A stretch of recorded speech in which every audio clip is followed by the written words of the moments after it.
Okay guys, I found the angle that has very little glare. Hey y'all, I'm Sarah. I'm a small business owner and blogger. I have an online store called Hey Red Shop and a movie blog called Eating Film. So if you guys are interested in the long form content, you can check that out. Have you guys seen The Possession of Hannah Grace? I know that girl Shay is famous. I know she's a very popular actress. I know this. But making an entire movie around her, which is what this movie is, was not it. Her character is a former policewoman. An incident with her partner resulted in their death. It was more like she didn't take action and her partner died.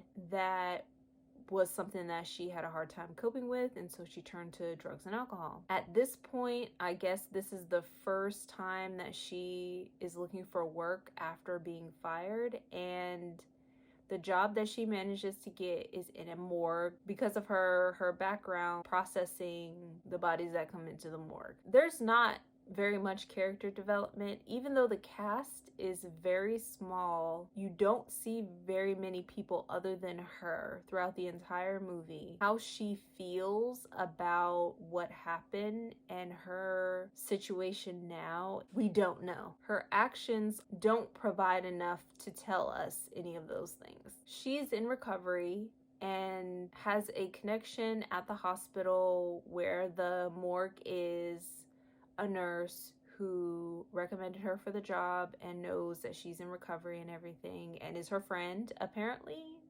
I don't know if she's her friend because they knew each other prior to or became friends after they met in a group of some kind. It's hard to say.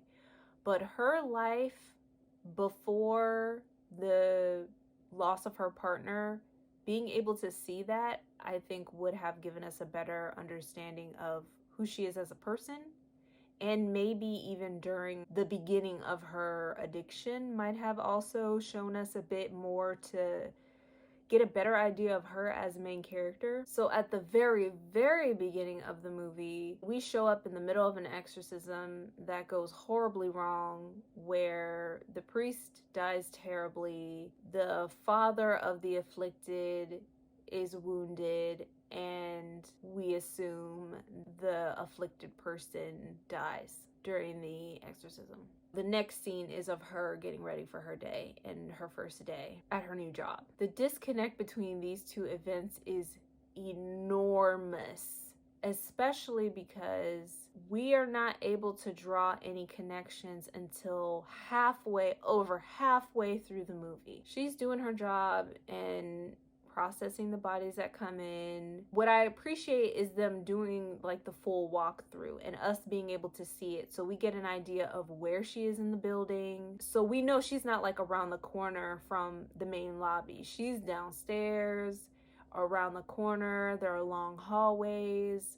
There are security doors. You have to push the door on this side in order for them to open outside. Showing us the location and setting gives us a better idea of where characters are in relation to each other. So we know that her nurse friend, for example, is several floors up, but she is in the same building. This is her very first day / night doing this. And she clearly resents it, which I was like, girl, how can you? You started doing lots of drugs and alcohol and other things, and you got fired from your job because of those things, have strained relationships with apparently your boyfriend and no one else. There are her mom, her dad, her guardian, no grandparents, no cousins, no uncles, no aunts. Nobody else is in her family who shows up in any capacity. So we're assuming that she's like a lone wolf kind of situation where she's pushed everyone away, or maybe she doesn't have them in her life. She seems annoyed. She seems annoyed at everyone and everything, even being shown how to do her job. Other than the main event that she focuses on where her partner died, She doesn't seem to be reflecting on memories of her while she was under the influence. It's just her coming back to that event, and that being apparently the most critical event, not anything that came after. She's, got a lot of time to think because there's nothing going on outside of the occasional body that rolls in. And then one body comes in with the driver, and she gets to know the driver. And actually, he was a bit of an interesting character because he talks about how he was in the mix a few years ago and then found out he was going to have a child and sort of got himself together. He was a very interesting character, and I wish we could have learned more about him. He got jokes.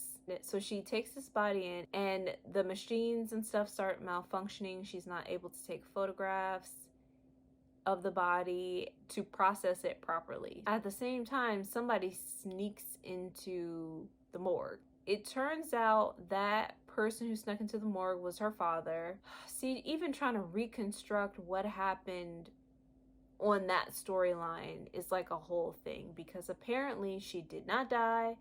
Even though she appeared to be dead, her body kept healing.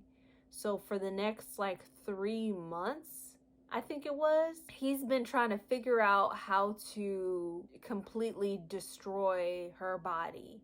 And so when the body comes in, it shows different kinds of wound marks, like burning, cutting. The longer it's in the morgue, the more time the body has to heal. Well, the more time the demon has to heal the body, because the body is possessed by a demon, guys. This was not something that the church could manage way earlier down the line. Instead, she manages to 3 months later show up in the morgue. They don't answer the question of, maybe they thought she was dead. She went to the morgue, like the local morgue at home, got up, wandered out, and then he found her again, tried to kill her again. She went to another morgue. We don't know.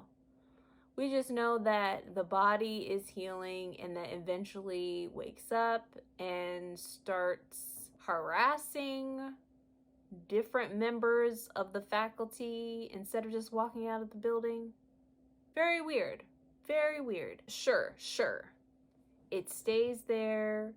The dad is there trying to figure out a way to get the body into the furnace. The amount of times that she gets up from her desk and walks outside to check mysterious noises and up to the first floor where security is, he could have did it then. But no, he's like a ninja sneaking around in the shadows in her blind spot, like walking around in different places. He gets caught and she chases him out. He comes back. In the meantime, Hannah Grace is getting up and causing the deaths of people all over this hospital.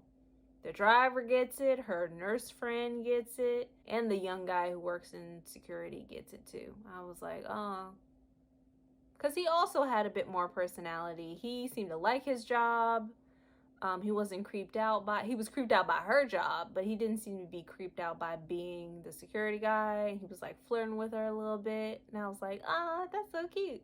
Eventually, there's a confrontation between Shay's character and Hannah Grace. She manages to push her into the furnace and close the door. It would be different if we didn't know all of this, if they didn't show us anything about Hannah Grace at all. If the body just showed up in the morgue and all this stuff was happening, number one. Number two, if there were more characters working in the morgue, more people to get feedback from. Like, am I imagining this, or did you see the same thing I saw? More character development. Just more of everything. I didn't care about nobody except for the security guy. But we don't get to know really enough about them to even really feel invested in whether or not they survived the night. I give this a 2 out of 5. It had a basic framework that would have worked, but the story just dragged on, or it just broke off in ways that it didn't really need to. Just not enough of a little, just needed a little bit more of everything. Dag, this reminds me of Black Christmas, the one that came out a few years ago, because I've seen the 1970s version, I saw the early 2000s version, and that last one I was like, not quite. You tried, but just missed the mark in a couple of really important areas. But I can talk about that in another video. So yeah, please let me know what you guys think about these movie reviews and what you thought about the movie. You can leave long rambling comments. We could talk about these movies. I love talking about movies, so feel free to leave comments below. And thank you so much for spending your time with me. I really appreciate it, and I'll see you guys next time.